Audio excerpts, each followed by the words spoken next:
아멘. 역대상 11번째 시간, 베냐민 후손들 중 주목할 사람. 오늘 말씀 제목입니다. 역대기서는 돌아온 자들의 입장에서 바라본 역사다, 이렇게 말씀을 드렸습니다. 특별히 역대기서에서 중점을 두는 것은 망한 이유와 다시 부흥 어게인입니다. 저자는 본문을 통해서 베냐민 지파를 한 번 더 언급합니다. 우리가 베냐민 지파에서 기억하는 가장 중요한 인물이 있다면 아마 사울 왕일 겁니다. 그런데 실제로 사울 왕은 이스라엘 역사에서 그렇게 영향력 있는 사람이 되지를 못합니다. 베냐민 지파 그러면 사울 지파, 이렇게 해도 틀린 말이 아니에요. 베냐민 지파, 사울 지파. 그래서 이 다윗을 싫어했잖아요. 그래서 유다 지파의 입장에서 가장 싫어해야 될 지파가 있다면 베냐민 지파일 것입니다. 그런데 그들은 여로보암을 따라가지 않고 다윗의 집안에 붙었어요. 오직 하나님 말씀을 붙드는 것이 승리의 이유라고 믿었던 것 같습니다. 이걸 이미 오래전에 깨달았어요. 그래서 베냐민 지파는 바벨론 포로에서 돌아옵니다. 하나님께서는 회개할 때 돌아오게 하시고 회복해 하시고 정확하신 분이죠. 성지순례 가서 보니까 어때요? 아직도 회개하지 못해서 우상을 섬기는 자들이 영적 자유를 경험하지 못하는 것을 우리가 목도한 바 있습니다. 베냐민 지파가 돌아와요. 오늘 본문은 그 후손들의 이름이 쭉 기록되고 있어요. 성경에 이름이 기록된다는 것은 하나님이 기억하신다는 의미입니다. 역사는 냉정합니다. 기록할 것이 없으면 그것으로 끝납니다. 억지로 뭔가 말을 붙여주는 것이 아니라 기록할 것이 없으면 그것으로 끝납니다. 난 여러분과 제가 기록할 것이 넘치는 인생이 되어지기를 바랍니다. 우리가 순례길 지금 많이 참여하고 있는데 여러 차례 제가 여러분 앞에 권면했습니다. 우리는 어떤 건물 자랑하는 사람들이 아니에요. 인터넷 유튜브 들어가 보세요. 역사에 아주 인공지능 AI까지 통해서 그때 그 시절을 체험하는 일들이 많습니다. 제가 여러분에게 도전하고 싶은 것은 그 사람들의 추억을 잘 설명해 주는 사람 되지 말고 그 삶을 살아내는 그런 사람들이 되자, 제가 말씀드렸습니다. 특별히 오늘 본문에서 수많은 사람들의 이름이 나오는데 여러분과 제가 주목할 만한 사람이 있다면 두 사람입니다. 아니, 더 정확하게 말하면 우리가 성경을 통해서 알 수 있는 사람이 이 두 사람이 아닌가 싶어요. 첫 번째 사람은 에훗입니다. 에훗. 6절, 에훗의 아들들은 이러하니라. 그들은 게바 주민의 우두머리로서 사로잡혀 마나앗으로 갔으니 곧 나아만과 아이야와 게라이며 게라는 또 우사와 아이옷을 낳았다. 우리 에훗 공부했죠. 사사시대의 사람입니다. 당시 이스라엘은 모압 왕 에글론의 지배를 받고 있었습니다. 에글론은 비만했고 덩치가 큰 거인이었습니다. 반면에 에훗은 치명적인 약점이 있었죠.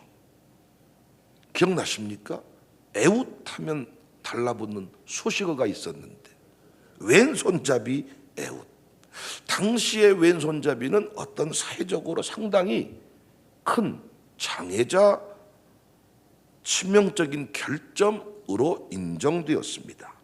치명적인 결점을 가진 사람이에요. 그러니까 이 에훗이 했던 일은 조공바치는 일만 한 겁니다.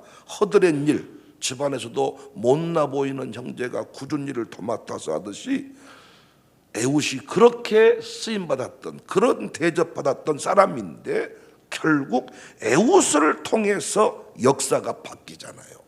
사사기 3장 18절에 에웃이 곡물 바치기를 마친 후에 곡물을 메고 온 자들을 보내고 20절 21절에 에웃이 그에게로 들어가니 왕은 서늘한 다락방에 홀로 앉아있는 중이라 에웃이 이르되 내가 하나님의 명령을 받들어 왕에게 아뢰 일이 있나이다 하매 왕이 그의 좌석에서 일어나니 에웃이 왼손을 뻗쳐 그의 오른쪽 허벅지 위에서 칼을 빼어 왕의 몸을 찔렀다. 민족 구원의 역사가 에웃을 통해 일어날 줄은 아무도 몰랐습니다. 에웃은 신실한 하나님의 사람, 믿음의 사람, 가족도 인정하지 않았지만은 하나님은 누구를 기억했냐? 에웃을 기억했습니다. 여러분과 제가 하나님 앞에 어떤 마음으로 살아가는가에 따라서 하나님은 때가 되면 반드시 에웃을 쓰실 때 반드시 그 믿음의 사람이 있던데, 우산동에 그 김집사님이 계시던데, 우산동에 그 이장로님이 계시던데 하고 그 사람을 들어서 역사의 중심에 세운다는 사실을 믿으시기를 바랍니다. 그래서 막 편법을 동원하고 사람들의 어떤 내 이름을 기억해 주는 것에 관해서 너무 그렇게 매이지 마십시오. 하나님은 속지 않으니까. 사람들은 속아도 하나님은 속지 않아요. 사람들이 아무리 사람 써달라고 말해도 하나님이 인정하지 아니하면 하나님은 그 사람을 쓰시지 않습니다. 에웃은 자신의 출신 성분, 자신의 한계를 한탄하지 아니하고 오직 믿음으로 견뎠습니다. 견뎠더니 하나님의 때에 시대의 안중근이 되어서 민족을 구원하는 주인공이 되었습니다. 앤손잡이한테 시글락이 칼에 찔려 죽을 줄은 몰랐을 겁니다. 다윗은 말제 아들이었습니다. 찌질한 놈이라는 거예요. 사무엘이 기름을 부을 때 가족에 의해서 배제된 상태였습니다. 하나님은 다윗을 기억했습니다. 한계만큼, 부족한 만큼 하나님 앞에 더 많이 부르짖었겠지요. 가진 것이 없는 것만큼.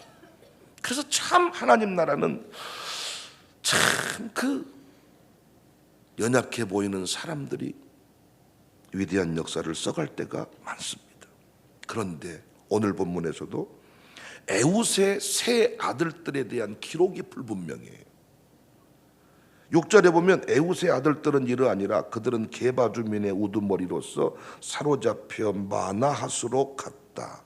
본문을 이렇게 저렇게 살펴보면 잡혀갔다는 말인지 잡으러 갔다는 말인지 잘 모르겠어요. 그런데 확실한 것은 아버지와 같지 않아. 8절에 사라임이 나오죠. 에웃의 아들이나 손주인 것 같아요. 그런데 어떤 기록이 나옵니까? 이혼하고 모압으로 갔다. 무슨 이유인지는 기록하지 않으니까 모르지만은 엘리멜렉 같이 세상적인 어떤 성공을 찾아서 모압으로 갔던 것으로 추정합니다. 에웃은 철저히 신앙적인 삶을 살았지만은 그의 아들들의 역사는 흐지부지 끝납니다. 이름도 잘 모르겠습니다. 우리 당대에 에웃과 같은 역사가 일어나야 됩니다. 그런데 우리 당대로만 끝나면 안 되고 그 역사가 계속 후손들에게까지 이어질 수 있기를 바랍니다. 난 우리 교회 장로님들이 정말 도전받고 이 문제 놓고 기도를 많이 했으면 좋겠어요. 이미 우리는 에웃처럼 어떤 시대의 중심에 서서 쓰임받고 있는데 역사가 우리 당대로 끝나서는 안 된다는 것입니다. 저도 목회를 잘해서 제 두 아들에게까지 영광이 이어질 수 있기를 바랍니다. 여러분 어떤 약점이 있어도 절대 약점 때문에 못한다 안 된다 하지 말고 어제 설교 기억하십니까? 주님의 시각, 주님의 능력 의지하여 오늘 또 승리하는 주인공들이 됩시다. 베냐민 지파 중에서 주목할 두 번째 사람은 요나단입니다. 33절에 넬은 기스를 낳고 기스는 사울을 낳고 사울은 요나단과 말기수아와 아비나답과 에스바를 낳았다. 사울은 이스라엘의 초대 왕으로 세움받았습니다. 역사의 길이 기록될 만한 기회를 부여받은 것이지요. 그런데 사울은 욕심에 붙들려서 교만하기 짝이 없는 인생이 되어서 비참한 최후를 맞이합니다. 하나님은 사울 후손들의 씨를 말려버립니다. 제사장 85명을 죽이기까지 했습니다. 왕은 제사장을 지켜주어야 하고 선지자의 말을 따라야 하는데 사울은 제사장을 죽이는 일을 서슴없이 했다는 거예요. 말씀을 죽여버린 것입니다. 결국 사울도 길보아산에서 새 왕자와 같이 죽습니다. 여러분 집안에 말씀을 죽이면 여러분 인생도 죽임을 당합니다. 말씀을 붙들면 우리 집안도 부흥이 일어납니다. 그런데 사울의 후손 중에 돌연변이 하나가 나오지요. 그 돌연변이가 바로 요나단입니다. 요나단. 사울의 후손이 씨가 말랐는데 요나단의 후손은 번성을 합니다. 34절을 보니까 요나단의 아들은 무리바알이라 무리바알은 미가를 낳았다. 요나단 잘 아시지요? 요나단은 생명을 걸고 다윗을 돕고 생명 걸고 다윗을 세워주었습니다. 이로 인해서 다윗이 왕이 되었고 왕이 된 후에 요나단의 후손을 찾습니다. 그 후손 중에 한 사람이 무비보셋입니다. 다윗은 사울의 집의 모든 땅과 재산을 다 그에게 줍니다. 그래서 무비보셋의 자손들이 살아남게 됩니다. 그 후손 중에 마지막 사람이 40절에 울람입니다. 그의 아들과 손자 150명이 다 활 쏘는 용사가 되었다. 본문은 기록해. 사랑하는 여러분, 오늘 본문에 많은 인물들이 나오지만 다 몰라도 괜찮습니다. 요나단의 이름 기억하시면 좋겠어. 사울의 집안은 저주를 받았는데 어떻게 요나단의 후손들은 복을 받았냐고요. 간단합니다. 영적 지도자를 존중했습니다. 아버지는 다윗을 미워했지만은 요나단은 공의로 다스렸던 하나님의 말씀에 의거해서 다윗을 보았을 때 다윗은 이 나라에 꼭 필요한 지도자였습니다. 그를 존중했습니다. 우리는 절대로 영적 지도자를 함부로 대하면 안 됩니다. 꼭 주의종이 아니어도 하나님이 쓰시는 사람을 함부로 대하면 안 됩니다. 오히려 존중하고 축복하고 기뻐하고. 근데 오늘날 한국교회는 너 죽고 나 죽자식의 이런 모습이 참 있어서 안타까워요. 요나단의 아들 무비보셋 34절에 브리바알. 근데 여러분 이 무비보셋이요 참 부전자전입니다. 그의 삶이 아버지같이 충성됩니다.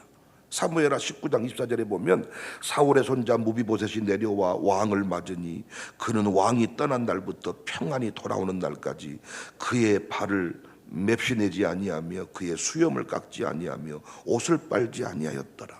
다윗이 고통을 받을 때 나도 함께 고통 받은 자로 지내겠습니다. 맵시도 내지 않고 옷도 빨지 않고 수염도 깎지 않았습니다. 모함이 있었지만은 끝내 다윗의 신임을 얻게 됩니다. 가풍이 되었습니다. 난 여러분이 지도자를 존중하는 것이 여러분 집안의 가풍이 되기를 원해. 근데 제가 가만히 역사를 보니까요, 아버지가 목사를 쫓아내고 메가지를 잡은 집은 그 집 아들도 똑같이 그런 짓을 하더라고. 대놓고 메가지 잡은 집이 있고 조용히 뒤돌아다니면서 뒤에서 수군수군대는 이런 것들이 흘러가더라는 것입니다. 돌연변이 같은 놈이 나와야 돼. 우리 집안에 흘러가는 문화는 다윗을 미워하고 죽이는 문화이지만은 하나님의 말씀에 의거해서 내 당대의 역사를 바꿔야 되겠다. 성경은 그 이름을 기록해주고 있습니다. 후손들의 번성도 기록해주고 있습니다. 지도자 존중신앙을 우리 교회에서 가르치고 있고, 제가 부흥회 끝나고 오면 교회들마다 현수막이 주보에 5대 신앙이라고 붙더라고요. 그런데 우리 교회가 혹시라도 뒤돌아서서 지도자를 모함하고 지도자에 대해서 수군거림이 있다면 하나님이 기뻐하지 않을 겁니다. 여러분 앞에 제가 부끄럽지 않는 종으로 지도자답게 가익과 같은 신실함으로 여러분을 섬기고 축복하려고 합니다. 여러분도 제가 이단으로 흘러가지 않는 이상 지도자를 존중하셔야 돼요. 샬롬 스쿨 오늘 개학하는데 샬롬 스쿨 학부모들이 놓치지 말아야 될 것은 어떤 상황에도 자식들 앞에서 교사를 욕하거나 수군대면 안 돼. 교사가 하나님이 세우신 주의 사자 천사임을 믿고 그를 존중하고 그를 섬길 때 그 천사를 통해서 그 주의 사자를 통해서 우리 아이들의 형통의 역사가 일어나는 거예요. 아멘이 똑같은 아멘입니까? 아멘이 똑같은 아멘이냐고요. 우리 교회에서 아멘 하는 사람이 누가 있습니까? 제가 심지어 아멘 안 하면 집사님 왜 아멘 안 하시면 이름까지 불러가는데 누가 아멘을 안 합니까? 그러나 그 아멘이 진짜 아멘인지 그냥 늘 예에 관한 아멘인지는 하나님이 아신단 말이에요. 그리고 누가 아냐? 우리 자식들이 안단 말이에요. 하나님이 알고 내 엄마 아버지가 진짜 주의 종을 존중하며 사는지는 내 아들 딸이 안단 말이에요. 제가 여러분도 양육하지만 여러분 자식도 양육하잖아요. 제가 똑같이 느낍니다. 그 부모가 존중신앙이 사라지면 아들들도 똑같이 그렇게 합니다. 좋은 것도 흘러가지만 나쁜 것도 흘러간다. 치명적인 약점을 가지고도 하나님의 때를 기다렸더니 하나님이 왼손잡이의 옷을 쓰셔서 시대의 안중근이 되게 하셨습니다. 상상도 못한 일입니다. 치명적인 약점, 내가 태어난 동네가 광주에서 비껴난 동네 치명적인 약점일 수 있습니다. 그러나 끝까지 신실함을 잊어버리지 아니하고 끝까지 믿음으로 길을 걸어갈 때 하나님은 때가 되면 그 가문과 그 인생을 들어 쓰신다. 시대의 돌연변이 감히 아버지 앞에 누구도 찍소리도 못했던 그 시대에 요나단은 생명 걸고 다윗을 존중합니다. 섬기기로 했으면 생명 걸고 섬겨주는 겁니다. 어제도 전재규 장모님이랑 이런저런 얘기를 참 많이 했는데 참 그 나눴던 대화 중에 한마디가 가슴에 새겨집니다. 장로교는 목사하고 장로하고 둘이 일을 하는데 무슨 일을 할 때마다 하나님이 수많은 당회원 중에서 한 장로를 딱 세운다는 거예요. 그때 그 담임 목사와 장로 그 두 사람이 일을 하는 거지 다 일을 하는 게 아니다. 그런데 일하기로 한 이 한 사람이 흔들릴 때 대문이 열리는 거고 사탄은 그 틈을 놓치지 않는다. 누군가가 이 일을 하기로 했으면 끝까지 딱 이 사람이 흔들리지만 않으면 끝까지 승리할 수 있다는 거예요. 그런데 무슨 이유인지 목사랑 하기로 했는데 이 사람이 흔들려 버린다는 거예요. 이때부터 항상 위기가 온다. 시대의 돌연변이들이 있습니다. 다 그 길을 걸어가는데 나는 이 길을 가겠습니다. 하나님은 요나단을 기억하셨습니다. 그의 후손의 이름을 여기에 기록해두고 있습니다. 난 우리 교회가 시대의 어떤 약점, 환경을 뛰어넘어서 쓰임받는 교회가 되자고 가르치고 있고 무엇보다 지도자를 존중해서 복받는 교회가 되자 가르치고 있는데 훗날 우리의 이름들이 한국교회 역사에 길이 남을 수 있기를 바랍니다.